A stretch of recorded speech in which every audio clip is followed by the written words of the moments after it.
সম্মানিত মুসল্লিয়ানে কেরাম, আল্লাহ রব্বুল আলামিন এই মানব জাতিকে পৃথিবীতে প্রেরণ করার পরে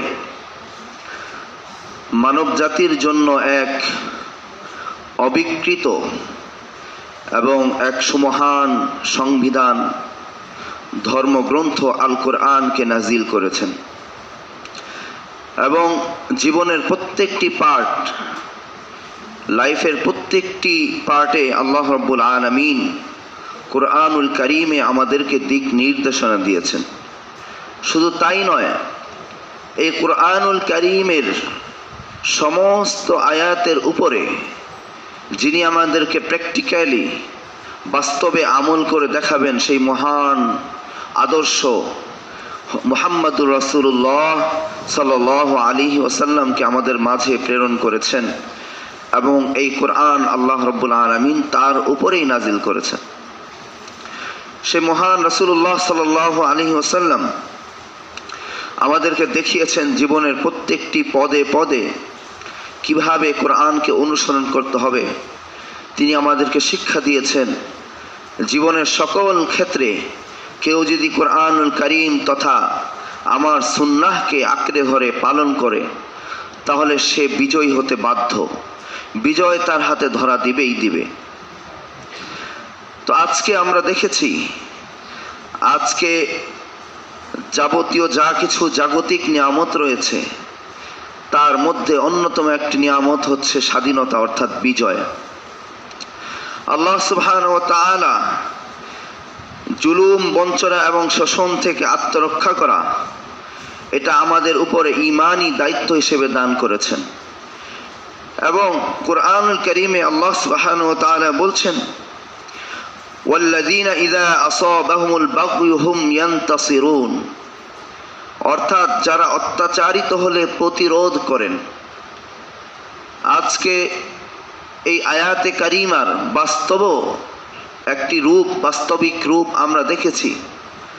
ছোট ছোট কোমলমতি 16-18 বছরের তরুণ কিশোর কিশোরীরা আজকে, যাদের কোনো রাজনৈতিক এজেন্ডা ছিল না, কোনো টাকা পয়সার লেনদেন ছিল না, কোনো দলের এজেন্ডা ছিল না, শুধুমাত্র আমরা নিজ চোখে তাদের সাথে তাদের সেই জমায়েতে শরীক হয়ে আমরা দেখেছি তাদের মধ্যে জাগতিক কোনো লোভ লালসা এখানে নাই। শুধুমাত্র কোরআনের এই আয়াতের উপরে জেনে হোক না বুঝে হোক, ওয়া'মুর বিল মারুফ ওয়ানহা আনিল মুনকার, হার ভালো কাজে তোমরা সাপোর্ট দাও, খারাপ কাজে, অসৎ কাজে, অন্যায় কাজে তোমরা জুলুমকে প্রতিরোধ করো, নিষেধ করো। এটা জেনে হোক না বুঝে হোক তারা যখন মাঠে নেমেছে তখন আমরা দেখেছি আল্লাহ পাক বলেছেন, ওয়াল্লাযীনা ইযা আসাবাহুমুল বাগয়ু হুম ইয়ানতাসিরুন, অর্থাৎ যারা অত্যাচারিত হলে, জুলুমের শিকার হলে যারা প্রতিরোধ করেন। এখানে আরবিতে ইন্তিসার শব্দ ব্যবহার করা হয়েছে। ইয়ানতাসিরুন, ইন্তিসার অর্থ হচ্ছে নিজেকে সাহায্য করা, জুলুম প্রতিরোধ করা, জালিমের উপরে বিজয় হওয়া বা ন্যায় সঙ্গত প্রতিশোধ গ্রহণ করা। আজকে আল্লাহ পাক তাদেরকে বিজয় দান করেছেন। আমরা দেখেছি জালিমের পতন হয়েছে। সুতরাং মুহতারাম হাজিরিন, আল্লাহ রাসূল সাল্লাল্লাহু আলাইহি ওয়াসাল্লাম এক হাদিসে বলেছেন, মান কুতিলা দুনা মালিহি ফাহুয়া শাহীদুন, নিজের সম্পদ রক্ষা করতে যে নিহত হয়, এবং ওমান কুতিলা দুনা আহলিহি আও দুনা দামিহি, যে নিজের পরিবার পরিজন সন্তান সন্ততি রক্ষা করতে গিয়ে, নিজের দিন ধর্ম রক্ষা করতে গিয়ে শহীদ হয়, নিহত হয়, সে শহীদ হয়। হযরত আব্দুল্লাহ ইবনে আব্বাস রাদিয়াল্লাহু তাআলা আনহু বলেন, রাসূলুল্লাহ সাল্লাল্লাহু আলাইহি ওয়াসাল্লাম বলেছেন, মান কুতিলা দুনা মাজলুমাতিহি ফাহুয়া শাহীদুন, যে ব্যক্তি নিজের অধিকার রক্ষা করতে যে নিহত হয় সে হচ্ছে হুকমান শাহীদ। আজকে আমরা খাস করে তাদের জন্য দোয়া করব। এই দোয়ার ইসলামী নিয়ম রয়েছে।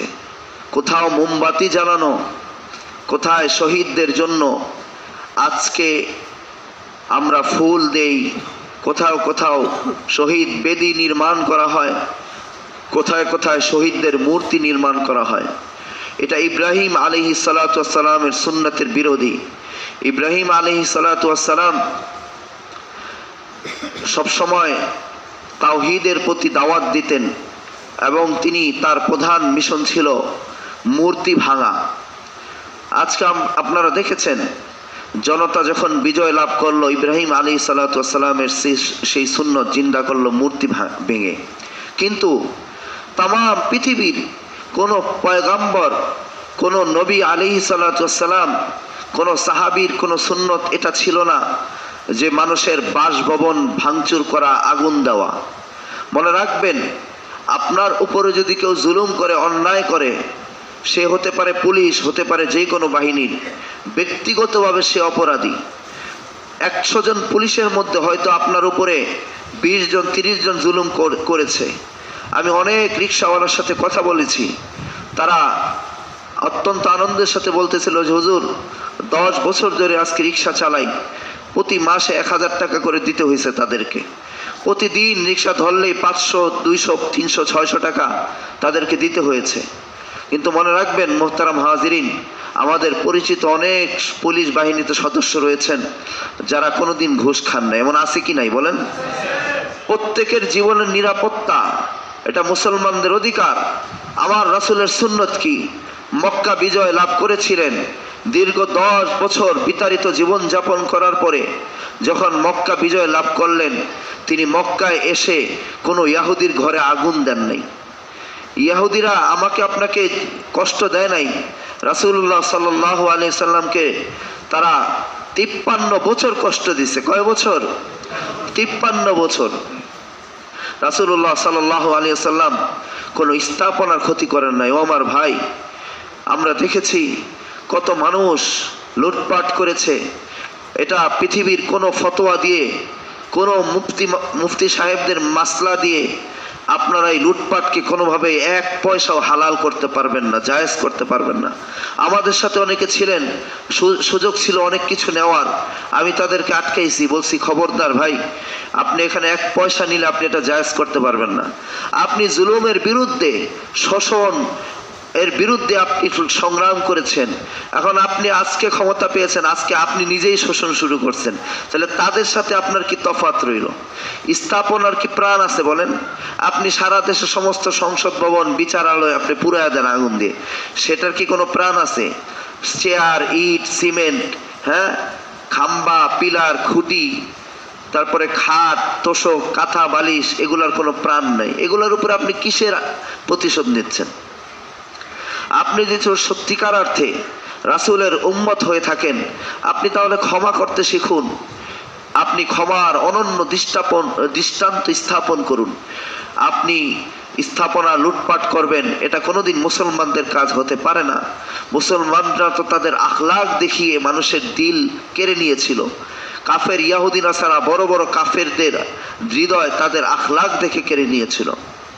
মোহতারাম হাজিরিন, মানুষের জীবন, প্রত্যেকটা মানুষের জীবন অনেক মূল্যবান। আজকে দেখেন রাসূলুল্লাহ সাল্লাল্লাহু আলাইহি সাল্লাম বলেছেন যে কেউ যদি দুনিয়াতে একজন মানুষকে হত্যা করে বিনা অপরাধে, তার ইখতিয়ারের বাহিরে, তাহলে সে কেমন যেন সমগ্র মানব জাতিকে হত্যা করলো।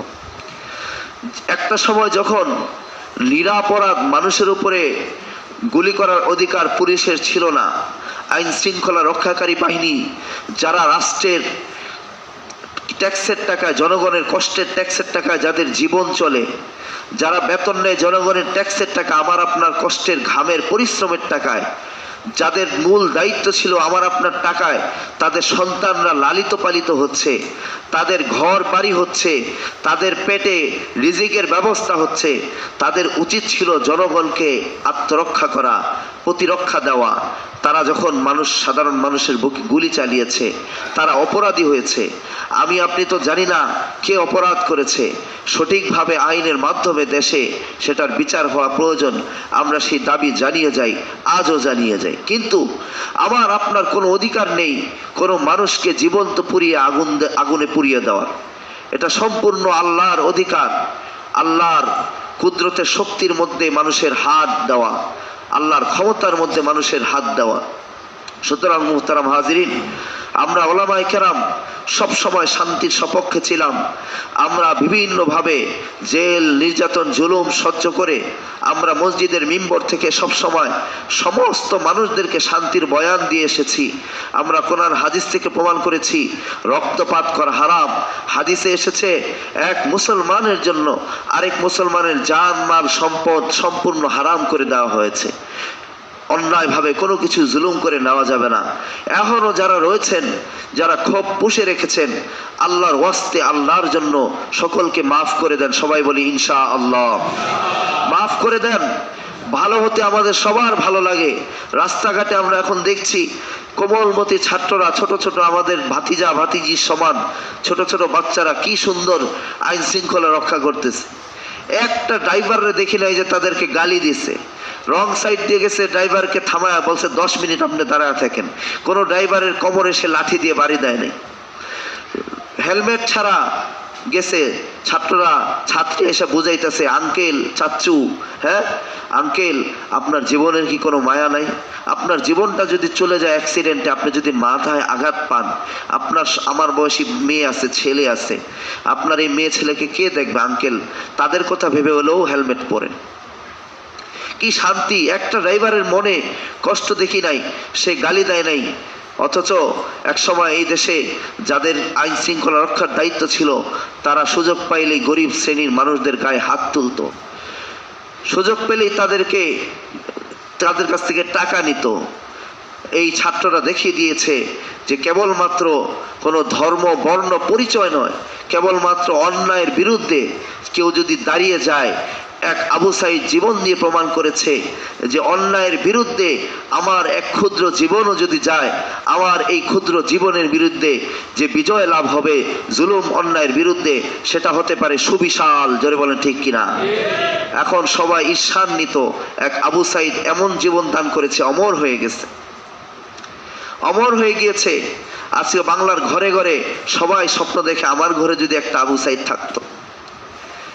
তত্ত্বাবধায়ক সরকারের প্রধান সর্বপ্রথম বাংলাদেশে এসে আমি তাকে খুব কম কাঁদতে দেখেছি, খুব রাশভারী মানুষ, কিন্তু তিনি আবু সাঈদের কথা বলে চোখের পানি ধরে রাখতে পারেন না। এয়ারপোর্টের মধ্যেই তিনি কান্না করে দিয়েছেন। আসুন আমরা এক সমাজ বিনির্মাণ করি, যেখানে ইসলামী সমাজ। বারবার আমরা হাত জোর করে বলেছি, একমাত্র আমাদের মুক্তির পথ। আল্লাহ রাসূল সাল্লাল্লাহু আলাইহি ওয়াসাল্লাম বিদায় হজ্জের ভাষণে বলেছিলেন যে তারাকতু ফীকুম আমরাইন লান তাদিল্লু মা তামাসসাকতুম বিহিমা কিতাবাল্লাহি ওয়া সুন্নতি। আমি চলে যাব, ও আমার সাহাবায়ে কেরাম, আমি তোমাদের সামনে দুটো জিনিস রেখে যাচ্ছি। তোমরা যদি তা আঁকড়ে ধরো, কোনোদিন তোমরা পথ থেকে বিচ্যুত হবে না, তোমরা ভুল পথে যাবে না, তোমাদের মধ্যে চির শান্তি বিরাজমান থাকবে। একটা হচ্ছে আল কোরআন, আর একটা হচ্ছে আমার সুন্নাহ, আমার হাদিস। আমাদের জন্য সুযোগ রয়েছে, বারবার জীবনের সুযোগ আছে না মুহতারাম হাজিরিন? আমি বারবার চিন্তা করছিলাম, এই কয়দিন যখন রাস্তা দিয়ে যাচ্ছিলাম, আমি নিজেও অনেক সময় অন্যায় লিপ্ত হয়েছি। হয়তো রং সাইড দিয়ে গাড়ি ঢুকিয়েছি, সুযোগ পেলে বড় বড় গাড়ির লাইনে আবার রিক্সা উঠিয়ে দিয়েছি। এখন যখন আমাকে এই ছাত্ররা শিক্ষা দিল, তখন আমার মনে হলো আসলে তো ভালো হতে তো ভালোই লাগে, ভালো হয়ে যাই না? আসেন না, একটু ভালো হয়ে যাই। যে সেক্টরে আমরা জুলুম করেছি, কেবলমাত্র শাসক গোষ্ঠী না, শাসক তো একটা ব্যক্তি, হ্যাঁ, যে অন্যায় করেছে। আমি শুধু আমার যেই সীমা রয়েছে, আমার যে গণ্ডি রয়েছে, আমার আঙ্গিনা, আমি যে সেক্টরে আছি, আমি হতে পারি একজন টিচার, হতে পারি একজন ব্যবসায়ী, হতে পারে একজন দোকানদার, একজন দোকানের চাকুরিজীবী। আমি আমার সেক্টরে আমি নিজে ভালো হয়ে যাই। ছাত্ররা আমাদেরকে শিক্ষা দিচ্ছে, আমাদের সন্তানের বয়সী ছাত্ররা, চলুন না ভালো হয়ে যায়। ও আমার ভাই, আল্লাহ রাব্বুল আলামিন কোরআনুল কারীমে আমাদেরকে শিক্ষা দিয়েছেন যে যাদেরকে আমরা বিজয় দান করব, আল্লাযীনা ইম্মাক্কান্নাহুম ফিল আরদ আকামুস সালাহ ওয়া আতাউয যাকাহ ওয়া আমারু বিল মারুফ ওয়া নাহাউ আনিল মুনকার। আমি যদি তাদেরকে পৃথিবীতে প্রতিষ্ঠা দান করি, অর্থাৎ শাসন দান করি, তাদেরকে আমি পৃথিবীতে যদি শাসন দান করি, তারা যদি পৃথিবীতে রাজত্ব পায়, তাহলে তারা কেমন হবে? আল্লাহ পাক বলছেন, তবে তারা ফিল আকামুস সালাতা ওয়া আতাউজ যাকাত, তারা সালাত কায়েম করে, যাকাত আদায় করে এবং ন্যায় কাজে আদেশ করে, অন্যায় কাজে নিষেধ করে। আল্লাহ পাক মেসাল দিয়ে, উদাহরণ দিয়ে বুঝিয়ে দিয়েছেন তারা কারা। যাদেরকে আমি শাসন দান করি, যাদেরকে আমি রাজত্ব দান করি পৃথিবীতে, তাদের প্রথম কাজ হবে, মুফাসসিরিনে কেরাম এই আয়াতের ব্যাখ্যায় বলেছেন যে যাদেরকে আল্লাহ পাক রাজত্ব দান করেন তাদের প্রথম কাজ হচ্ছে 1 নম্বরে আকামুস সালাহ। 1 নম্বরে কি? আকামুস সালাহ, অর্থাৎ তোমরা নামাজ কায়েম করো। প্রত্যেকে আগে যারা নামাজ পড়ে নাই, অনেক মানুষকে এই বিজয়ের পরে আমি নিয়ত করতে দেখেছি, অনেক স্টুডেন্টরা বলতেছিল হুজুর এখন থেকে নামাজ পড়বো ইনশাআল্লাহ। সেদিন এই বিজয়ের দিনে রাস্তার মাঝখানে বহু মানুষ জামাতে নামাজ আদায় করেছে, আপনারা দেখেন নাই? বহু মানুষ, আমরা রাস্তায় নামাজ পড়েছি। এটাই তো ইসলামের অনুপম শান্তি নিদর্শন। ইসলাম তো এটা বলে নাই যে বিজয় লাভ করেছো যাও গিয়ে এখন সংসদ ভবনে লুটপাট করো। হ্যাঁ, শ্রীলঙ্কাকে আমরা দেখেছি লুটপাট করেছে। আচ্ছা বলেন তো, ওরা কি মুসলমান? ওরা কি আমাদের আদর্শ? শ্রীলঙ্কার জনগণ যারা বেশিরভাগ হচ্ছে বৌদ্ধ, হিন্দু, খ্রিস্টান, এই 3 শ্রেণী বেশি শ্রীলঙ্কায়। শতকরা 100 জনের মধ্যে 95 জনই বিধর্মী, 5 জন মুসলমান আছে কিনা সন্দেহ। সেই দেশের মানুষরা যখন লুটপাট করেছে, আর মুসলমানদের আখলাক কি তাদের মতো হতে পারে? এখন তারা তো এইগুলা দেখছে, তারা মিডিয়াগুলো দেখে বলবে হায় আমাদের মধ্যে আর মুসলমানদের মধ্যে তো তফাৎ নাই, আমাদের তো কোরআন মানি না, আমাদের তার মুহাম্মদ নাই। আছে তাহলে আমাদের মুহাম্মদ নবী নাই, তাদের তো মুহাম্মদ নবী আছে, তারা এই কাজ কেমনে করে? তাহলে মনে আমাদের কোনো তফাৎ নাই। এরা যদি এই কাজ করে জান্নাতে যায় তাহলে আমরাও যাব, নাউজুবিল্লাহি মিন যালিক। ও আমার ভাই, আবেগের বশে যারা ক্ষোভের বহিঃপ্রকাশ, আমরা জানি আমরা দীর্ঘ বহু বছর আমরা কেউ না কেউ কোনোভাবে কষ্ট পেয়েছি। এই বাংলাদেশের ইতিহাসে আমাদের এই ক্ষুদ্র জীবনে আমরা হেফাজতের সময় এত বেশি মানুষ দেখিনি। এত সকল দল মত নির্বিশেষে হিন্দু মুসলমান সবাই নেমে এসেছেন। এই থেকে আমাদেরকে শিক্ষা নিতে হবে, কোনো ক্ষোভের শিক্ষা, প্রতিশোধ গ্রহণের শিক্ষা নয়। কি কি শিক্ষা আমি আপনাদেরকে শেয়ার করছি, আপনারা একমত হলেও পারেন, এটা আপনাদের ব্যাপার। সর্বপ্রথম আমাদেরকে যে শিক্ষাটা নিতে হবে যে পৃথিবীর কোনো জুলুম চিরস্থায়ী হতে পারে না, ঠিক কিনা বলেন? প্রত্যেকে আমরা যে যে সেক্টরে আছি আমরা স্বীকার করে নিই আজ থেকে ইনশাআল্লাহ আমরা আমাদের ক্ষুদ্র সেক্টর যেটাই হোক না কেন, আমি সামান্য একজন মুচি হতে পারি, আমি আমার যেই কাস্টমার আসবে তার জুতাটা সিলাইতে প্রয়োজন 20 টাকা, আমি যদি জোর করে তার থেকে 40 টাকা নিই, এটাও জুলুম। তা আমি আজকের থেকে সংশোধন হয়ে যাই যে জুলুমকারীকে আল্লাহ পাক ছেড়ে দেন কিন্তু ছাড় দেন না, কোনো একদিন পাকড়াও হতেই হবে। আমি সামান্য একজন দোকানদার, আমি প্রতিদিন পাল্লায় মেপে আমি পণ্য বিক্রি করি। তাহলে ভাই আজ থেকে আমরা কেন শপথ করি না আমরা পণ্যে কোনোদিন আমাদের জনগণকে ঠকাবো না ইনশাআল্লাহ? এক আদর্শ সমাজ দেখিয়ে দিই, আমরা দৃষ্টান্ত স্থাপন করে দিই।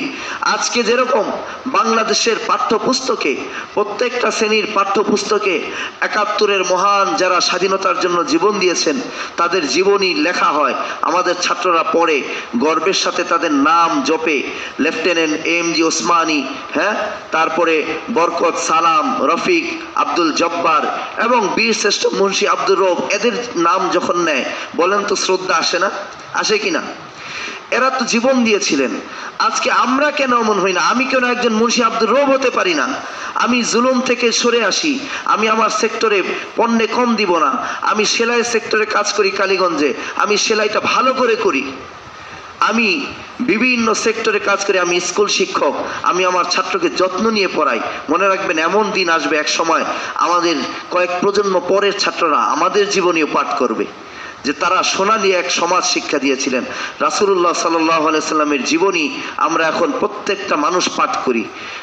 হিন্দু, বৌদ্ধ, খ্রিস্টান, কোনো মানুষ তার জীবনে কোনোদিন কোনো ভুল ধরতে পারে নাই। তারা সকলে স্বীকার করতে বাধ্য হয়েছে পৃথিবীর সর্বশ্রেষ্ঠ দার্শনিক মহামানবের নাম হচ্ছে মুহাম্মদুর রাসূলুল্লাহ সাল্লাল্লাহু আলাইহি সাল্লাম। তিনি তো আমাদেরকে এটা শিক্ষা দেন নাই যে তোমরা থানায় থানায় গিয়ে আগুন লাগাও, তোমরা মানুষকে প্রতিশোধ নাও, লুটপাট করো গণহারে, যা ইচ্ছা তা ঘরে নিয়ে যাও, এটা তো শিক্ষা দেন নাই। তিনি চাইলে পারতেন না? তখন মক্কা যখন বিজয় করেছিলেন, মক্কায় তখন সামান্য কিছু ইয়াহুদি ছিল। রাসূলুল্লাহ সাল্লাল্লাহু আলাইহি সাল্লাম 17 জন বাদে তাদের সকলকে সাধারণ ক্ষমা ঘোষণা করেছিলেন এবং সাহাবাই কেরামকে কাবার গিলাফ ধরে বলেছিলেন যে আজ থেকে তোমরা কোনো রক্তপাত করবে না, রক্তের পণ প্রতিশোধ তোমরা মাফ করে দাও, ছেড়ে দাও। মোহতারাম হাজিরিন, এখন যদি আমরা আবার নতুন করে এই দেশটাকে না সাজাই, মনে রাখবেন এই দেশে অপার সম্ভাবনা রয়েছে। আজকে যেমন আমরা তরি তরকারির দাম কমে গিয়েছে, আমি দেখেছি বিভিন্ন জায়গায়, আমি গত 2-1 দিনের মধ্যে আমি কাউরান বাজারেও গিয়েছি, শ্যামবাজারেও গিয়েছি, সবখানে দেখেছি যে ক্রেতা বিক্রেতা উভয়ের মুখেই হাসি। সবাই বলতেছে যে হুজুর এখন আর জায়গায় জায়গায় চাঁদা দিতে হয় না, এখন কমায় দিচ্ছি দাম, নিয়ে যান। তো এই জিনিসটা আমাদের ধরে রাখতে হবে। আমরা আর একটা জিনিস বড় শিক্ষা নেই যে যেখানে অন্যায় হবে, আমরা রাস্তা দিয়ে যাচ্ছি, আমরা আজ থেকে 2-3 বছর আগে দেখেছি রাস্তা দিয়ে যাচ্ছি, কোনো কনস্টেবল সার্জেন্ট কোনো গরিব রিক্সাওয়ালার গায়ে হাত তুলেছে, দেখেছি কোনো মানুষ প্রতিবাদ করেনি। কেন? আমরা তো মুসলমান। ছাত্ররা আমাদেরকে শিক্ষা দিয়ে গেল যে হার অন্যায় কাজে তুমি দাঁড়িয়ে যাও, তুমি একজন দাঁড়াও, ইনশাআল্লাহ তোমার দ্বারা সারা দেশের অন্যায় অবিচার রুখে যাবে। ঠিক কিনা বলেন? অন্যায় অবিচার রুখে দেন, আমরা আদর্শ এক সমাজ দিয়ে যাই আমাদের পরবর্তী প্রজন্মকে। ও আমার ভাই, আমাদের চাওয়া পাওয়ার কিছু নাই, এখন আমাদের জীবনে এখন প্রাপ্তির নতুন কোনো কিছু নাই, এখন আমাদের জীবনে নতুন করে ভোগের কিছু নাই, আমাদের জীবনে নতুন করে এখন লোভ লালসার কিছু নাই। এখন আমাদের সময় এসেছে নতুন করে যারা তরুণ কিশোর বালক তাদের জন্য এক সমাজ রেখে যাও, আদর্শ ইসলামী সোনালী সমাজ, যে সমাজে কোনো অন্যায় অবিচার দীর্ঘশ্বাস থাকবে না, জুলুম থাকবে না, নিপীড়ন থাকবে না। সেখানে আমরা শুধু শান্তি আর শান্তি। সেখানে কোনো মানুষ যদি অন্যায় করে, পণ্য খারাপ দেয়, আমরা তাদেরকে 10 জন গিয়ে প্রতিবাদ করি। আমরা যেই সমস্ত জায়গায় প্রতিবাদ করার সাহস পাই নাই, ছাত্ররা জীবন দিয়ে আমাদেরকে সেই সাহস দিয়ে গিয়েছে, সাহসে সেই ইমানি চার্জ দিয়ে গিয়েছে যে তোমরা প্রতিবাদ করো, অন্যায়ের প্রতিবাদ করো, ইনশাআল্লাহ অন্যায় এক সময় থাকবে না।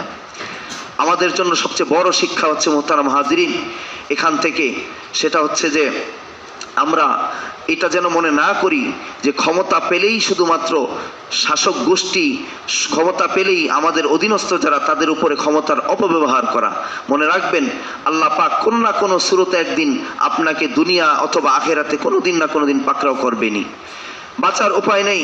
মোহতারাম হাজিরিন, আল্লাহ রসুল সাল্লাল্লাহু আলাইহি ওয়াসাল্লাম এক হাদিসের মধ্যে বলেছেন যে মান আতা ইলাইহি মারুফান ইলা আখির হাদিস, যদি কোনো কাউকে কোনোভাবে উপকার করা হয় তবে সে যেন উপকারকারীকে প্রতিদান দেয়, যদি প্রতিদান দিতে না পারে তবে সে যেন তার কথা স্মরণ করে উল্লেখ করে তার জন্য দোয়া করে, এতেই তার প্রতি কৃতজ্ঞতার বহিঃপ্রকাশ হবে।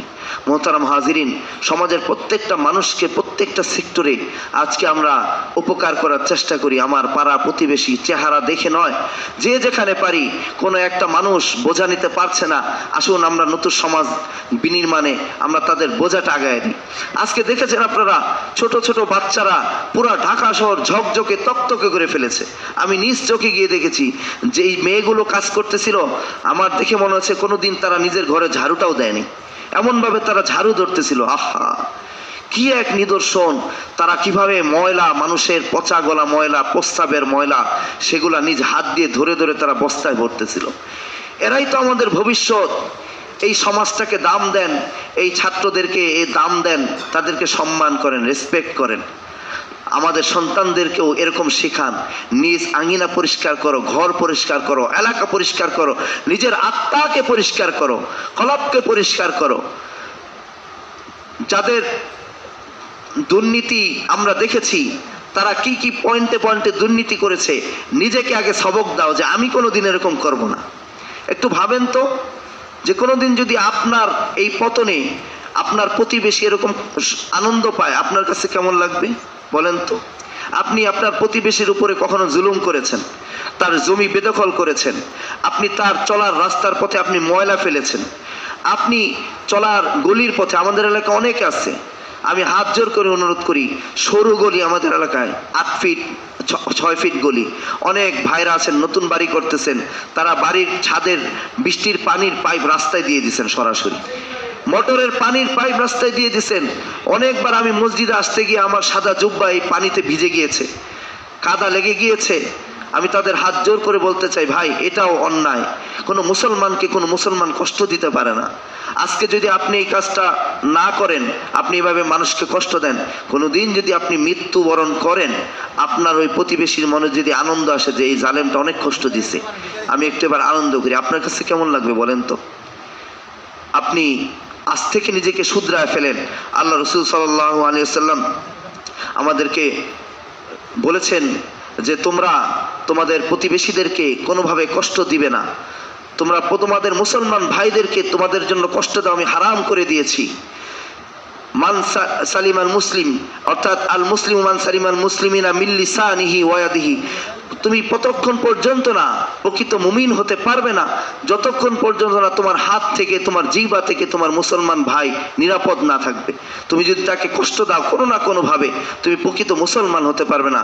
মুহতারাম হাজিরিন, আল্লাহ সুবহানাহু ওয়া তাআলা বলেছেন, ইন্নাল্লাহা লা ইউগাইয়িরু মা বিকওমিন হাত্তা ইউগাইয়িরু মা বিআনফুসিহিম, কোন জাতি যতক্ষণ না তাদের অবস্থার পরিবর্তন করে ততক্ষণ আল্লাহ তাআলা তাদের অবস্থার পরিবর্তন করেন না। আমরা নিজেদেরকে নিজেরা পরিবর্তনের চেষ্টা করি। আমরা যদি এটা মনে করি যে আসমান থেকে ইমাম মাহদি এসে আমাদেরকে চেঞ্জ করবেন, ঈসা আলাইহিস সালাতু ওয়াস সালাম এসে আমাদেরকে চেঞ্জ করবেন, ততদিন আমরা ঘুম মেরে বসে থাকি, তাহলে কোনোদিন আমাদের অবস্থান পরিবর্তন হবে না। কোরআনের আয়াত দ্বারা প্রমাণিত। আল্লাহ পাক বলছেন যে ইন্নাল্লাহা লা ইউগাইয়িরু মা বিকওমিন হাত্তা ইউগাইয়িরু মা বিআনফুসিহিম, তোমরা যতক্ষণ পর্যন্ত না কোনো জাতি নিজেদেরকে পরিবর্তন করতে না চায় ততক্ষণ পর্যন্ত আল্লাহ তাদের অবস্থান পরিবর্তন করে না। এই ঘটনা থেকে আমাদেরকে আরেকটা বড় শিক্ষা, যে প্রত্যেকে তার জায়গা থেকে আমাদেরকে পরিবর্তিত হয়ে যেতে হবে। আমাদের ঘরে বাহিরে অন্দরে মহলে সব জায়গায় ইসলামকে কায়েম করতে হবে। আল্লাহ পাক আরেক জায়গায় বলেছেন, ওয়ালাউ আন্না আহলাল কুরা আমানু ওয়াত্তাকাউ লাফাতাহনা আলাইহিম বারাকাতিম মিনাস সামাই ওয়াল আরদ, যদি কোনো জনপদের মানুষ ঈমান আনতো এবং তাকওয়া অবলম্বন করত, তবে আমি তাদের জন্য আকাশ এবং পৃথিবীর বরকতসমূহ উন্মুক্ত করে দিতাম। জোরে বলেন সুবহানাল্লাহ। দেখেন কি আজীব এক আয়াত আমাদের জন্য এখন আসছে। প্রথমে বলেছেন ঈমান আনতো, যদি কোনো জনপদের অধিবাসীরা, ধরেন এখন আমরা বললাম যে আমরা সবাই ঈমান এনেছি, আজকের থেকে আমরা আমাদের ঈমান মজবুত করে ফেলেছি, কিন্তু দ্বিতীয়ত তো আল্লাহ বলছেন যে তারা তাকওয়া অবলম্বন করত। তাকওয়া মানে কি? তাকওয়া মানে হচ্ছে জীবনের প্রত্যেকটি ক্ষেত্রে আল্লাহকে ভয় করা।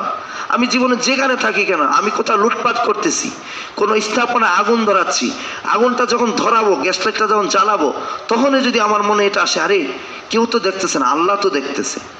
কিয়ামতের দিন যদি আল্লাহ পাক বলছেন যে তিনি কিয়ামতের দিন সবার হিসাব নেবেন, তো সেদিন যদি আল্লাহ পাক এটা আজকে দেখে থাকেন আল্লাহ, সেদিন যদি আমাকে বিচারের কাঠগড়ায় দাঁড় করান, কি হবে? আমি কিভাবে বাঁচবো? আমি যদি কাউকে অন্যায়ভাবে হত্যা করি, আজকে অনেক সময় দেখা যাচ্ছে পূর্ব রাজনৈতিক শত্রুতার জের ছিল, কিন্তু অনেক মানুষ সেটার জের ধরে এখন প্রতিশোধ নিচ্ছে। ও আমার ভাই, একটু আল্লাহর কথা ভাবেন। আল্লাহ যদি বিচারক হন, ন্যায় বিচারক হন, মনে রাখবেন দুনিয়ায় হয়তো আপনি বাঁচতে পারেন ক্ষমতার জোরে, কিন্তু রোজ কিয়ামতের দিনে সেখানে কোনো আপিল বিভাগ নাই, কোনো ট্রাইব্যুনাল নাই, সেখানে কোনো আবেদন করার সুযোগ নেই। সেখানে আল্লাহ পাক আপনাকে অবশ্যই পাকড়াও করবেন। একজন মানব হত্যা মানে সমগ্র দুনিয়ার মানুষকে হত্যা করার সমতুল্য। সুতরাং মুহতারাম হাজিরিন, এই আয়াতে কারিমাগুলো থেকে আমাদের শিক্ষা হচ্ছে যে বিজয় লাভ করা, স্বাধীনতা অর্জন করা এটা বড় বিষয় নয়। এটা ধরে রাখা এবং নিজেকে শুধরে ফেলা এবং প্রতিশোধের সুযোগ থাকলেও গ্রহণ না করা। আমি বারবার আপনাদেরকে একটি ঘটনা শোনাই। আল্লাহ রাসূল সাল্লাল্লাহু আলাইহি সাল্লাম সাহাবাদেরকে নিয়ে বসে আছেন। তো সাহাবায়ে কেরাম যখন বসে আছেন, কথা বলতেছেন, হঠাৎ করে মসজিদে নববীর বারান্দা দিয়ে একজন মানুষ যাচ্ছিলেন। আল্লাহ রাসূল বলতেছেন, এই সাহাবায়ে কেরাম, ও আমার প্রিয় সাহাবীরা, তোমরা কি জান্নাতি মানুষ দেখতে চাও? তো সবাই ঘাড় ঘুরে তাকাইছেন, বলছে ওই যে দেখো, ওই মানুষটা জান্নাতি। প্রথম দিন বলছেন, দ্বিতীয় দিন আবার বয়ানের মধ্যে এরকম বললেন, তোমরা কি জান্নাতি মানুষ দেখতে চাও? সবাই ঘাড় ঘুরে দিচ্ছে, বলছে ওই লোকটা জান্নাতি। 3 দিন এইভাবে। এরপরে এক সাহাবী ওই লোকটির পিছু নিল। তিনি মসজিদে নববী এসে নামাজ পড়ে চুপচাপ চলে যাচ্ছিলেন। পিছু নিয়ে তার বাড়ি পর্যন্ত গেল। বাড়ি পর্যন্ত গিয়ে সে যখন ঘরে ঢুকে গেল, সে অপেক্ষা করলো যে সে দেখবে যে এই লোকটি এই সাহাবী কি এমন আমল করছে যাকে আল্লাহ রসুল জান্নাতি, দুনিয়াতে থাকতে জান্নাতি বলেছেন। সে যখন, ওই সাহাবীর নাম ছিল হযরত সাদ ইবনে আবি ওয়াক্কাস রাদিয়াল্লাহু তাআলা আনহু। তিনি যখন ঘর থেকে বের হলেন, সেই সাহাবী প্রশ্ন করলো, ও আমার ভাই, আপনি কি এমন আমল করেন বলেন তো, আল্লাহ রসুল আপনার ব্যাপারে বলেছেন যে আপনি জান্নাতি। তিনি বললেন, সাদ ইবনে আবি ওয়াক্কাস রাদিয়াল্লাহু তাআলা আনহু তিনি বললেন যে আমি চেষ্টা করি সবসময় মসজিদে প্রবেশ করে আমি 2 রাকাত দুখুলুল মসজিদ নামাজ পড়ি, এবং আমি যতদিন, আমাকে বহু মানুষ অত্যাচার করেছে, আমি যতদিন রাতের বেলা ঘরে এসে শুই, ঠিক শোয়ার মুহূর্তে, আমি ঘুমানোর আগ মুহূর্তে আমি সমস্ত মানুষকে, সেই দিন আমার সাথে যারা যারা অন্যায় করেছে আমি সকলকে ক্ষমা করে দিই। সুবহানাল্লাহ বলি। ক্ষমার জন্যই আল্লাহ তাআলা সুবহানাহু ওয়া তাআলা তাকে এত বড় মর্যাদা দিয়েছেন। ও আমার ভাই, আমরা ক্ষমা করতে শিখি সকলকে। আমি নিজে আমল করেছি, ওয়াল্লাহি আমার এই ঘটনার আগে যার সাথে আমার অনেক দিনের ক্লেশ ছিল, আমি এই ঘটনার পরে আমি তাকে বুকে ঝরিয়ে নিয়ে বলেছি, ভাই পিছনের যা আছে সব মাফ করে দেন, আমি আপনাকে মাফ করে দিছি। সেই আল্লাহর বান্দাও হাসি মুখে আমাকে বলছে মাফ করে দিছি। এটাই তো চাই, এটাই তো অর্জন, এটাই তো আমরা দেখতে চাই। এই দেশে যেখানে এখন অন্যায় হবে আমরা সবাই যাব, ছাত্রদেরকে নিয়ে যাব, আমরা যাব, সবাই সবার পাশে দাঁড়াই, নিজ থেকে সবাই বলি যে ভালো হতে তো ভালোই লাগে, আমি ভালো হয়ে যাই, ভাই তুমিও ভালো হয়ে যাও, আসুন আমরা ভালো হয়ে যাই। আল্লাহ পাক আমাদের সকলকে ভালো মানুষ হওয়ার, ইসলামে দাখিল হওয়ার, ইসলামী সমাজ বিনির্মাণের, কোরআন হাদিসের ছায়াতলে ইসলামী জীবন যাপন করার তৌফিক দান করুন। সকলে বলি আমিন। ওয়া আখিরু দাওয়ানা আলহামদুলিল্লাহি রাব্বিল আলামিন।